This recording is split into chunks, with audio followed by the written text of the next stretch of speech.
Aujourd'hui, le label IBA est en train de se mettre en place, de se consolider.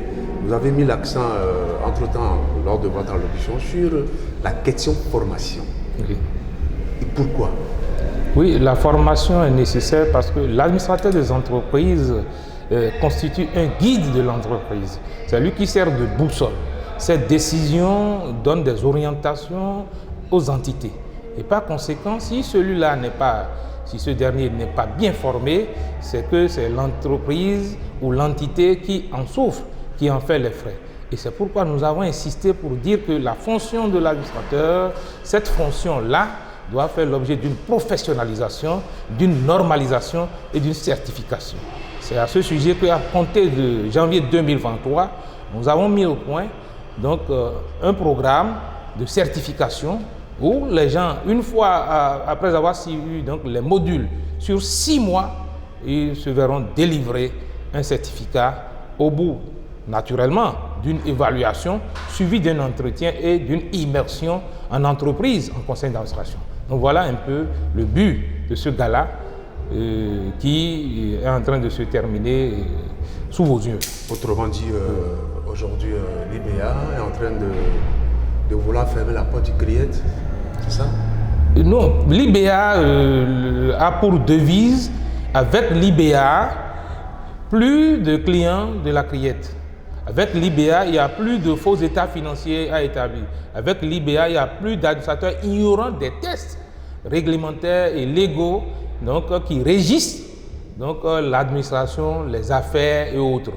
Donc, désormais, avec l'IBA, la bonne gouvernance et la pérennité des entreprises sont garanties.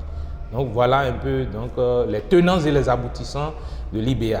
Une manière de dire qu'aujourd'hui, l'implication très forte des institutions de notre pays, de la sous-région, je vais parler de l'OADA, oui.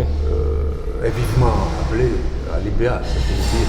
Oui. Et comment comptez-vous quand même faire cette collaboration franche, durable et prometteuse? Non, il faut dire que la collaboration dont il s'agit, c'est d'abord la collaboration entre, par exemple, la CCIB, la Chambre de commerce et d'industrie du Bénin, la collaboration entre la CONEB, la Confédération nationale des employeurs du Bénin, la collaboration entre l'IBA et les corps constitués de l'État, les institutions de l'État, afin de promouvoir les meilleures pratiques pour une gouvernance responsable, efficace et éthique. Donc, par conséquent, notre souci aujourd'hui, c'est de faire en sorte que ce que le président de la République a dit le 6 avril au moment de sa prise de fonction pour dire qu'il faut qu'on restaure l'orthodoxie financière, nous, on est prêts à accompagner le gouvernement et les gouvernants pour l'optimisation des ressources matérielles, financières et autres, afin que le pays puisse amorcer le développement économique durable et équitable sur tous les plans. Quels seront les prochains sentiers de l'IBA?